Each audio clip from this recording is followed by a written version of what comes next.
साहेबाबा, आज आपण मुख्यमंत्री पदावरती महाराष्ट्र राज्याच्या एक यशस्वीपणे काम करत आहे. अभ्यासू आणि वैचारिक नेतृत्व म्हणून आपली ओळख आहे. परंतु एकेकाळी तुम्ही सुद्धा एक नगरसेवक म्हणून काम केलं आहे. तर महानगरपालिकेच्या निवडणुकीच्या सामोरे जात असताना तुमच्या दृष्टीने नगरसेवकाच्या जबाबदाऱ्या कोणत्या, त्याचबरोबर महानगरपालिकेचं कामकाज कशा पद्धतीने झालं पाहिजे? अतिशय महत्त्वाचा प्रश्न तुम्ही विचारलाय. मी 2 वेळा नगरसेवक होतो, 2 वेळा महापौर होतो, त्यामुळे महानगरपालिका जवळून बघितली आहे. आणि नगरसेवकाचं काम काय, महापौराचं काम काय, तर अनेक वेळा मी नगरसेवक जे निवडून येतात त्यांच्या प्रशिक्षणाला जातो. आणि त्या प्रशिक्षणाला गेल्यानंतर पहिल्यांदा मी गमतीने सांगतो की नगरसेवक म्हणजे कोण, तर ज्यांनी मागच्या जन्मी पाप केलं तो नगरसेवक होतो आणि ज्यांनी महापाप केलं तो महापौर होतो. याचं कारण फर्स्ट पॉइंट ऑफ कॉन्टॅक्ट हा नगरसेवक आहे. आणि त्यामुळे प्रत्येक गोष्टीला जबाबदार हा नगरसेवक आहे. गटारी तुंबली तरी तोच आहे, लाईट बंद असला तरी तोच आहे, ऍडमिशन पाहिजे तरी तोच आहे. आणि हक्काने लोक त्या ठिकाणी त्याच्याकडनं कामही करून घेतात आणि प्रसंगी 4 शिव्या देखील देतात. त्यामुळे नगरसेवकाचं काम जे आहे हे फर्स्ट रिस्पॉन्डर ज्याला म्हणतो अशा पद्धतीचं हे काम आहे.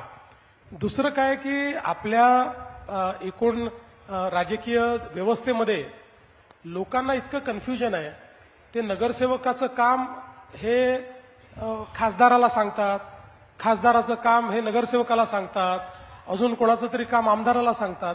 त्यामुळे तो थोडा आपला जो सेन्स आहे तो अजून तेवढा असा डेव्हलप न झाल्यामुळे, पण मला असं वाटतं की प्रायमरी जबाबदारी नगरसेवकाची काय आहे, तर जेव्हा आपल्याकडे महानगरपालिका तयार झाल्यात तेव्हा नगरसेवकांना नगरपिते म्हणायचे. नगरपिता आहे त्याचं नामाभिमान होतं.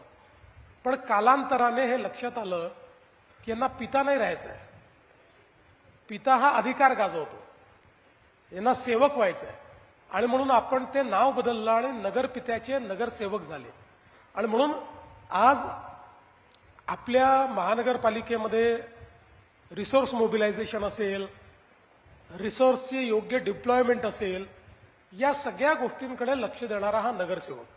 आणि म्हणून मला असं वाटतं की एखादं शहर हे जर चांगलं करायचं असेल तर त्या शहरातली बॉडी, तिथले महापौर, तिथले स्टँडिंग कमिटी चेअरमन, तिथले नगरसेवक, या सगळ्यांची सक्रियता आणि या सगळ्यांचा फोकस हा खूप महत्वाचा आहे. मी अनेक वेळा म्हणतो की अलीकडच्या काळामध्ये बऱ्याच महानगरपालिकांमध्ये असे काही नगरसेवक मला पाहायला मिळतात की जे स्वतःला आपल्या एरियाचा मालक समजतात. माझ्या एरियातली सुई देखील मला विचारल्याशिवाय हलवली नाही पाहिजे, ही मानसिकता चुकीची आहे. या मानसिकतेचे लोक चुकीचे आहेत. जे सेवक म्हणून काम करतील अशीच माणसं निवडून गेली पाहिजे.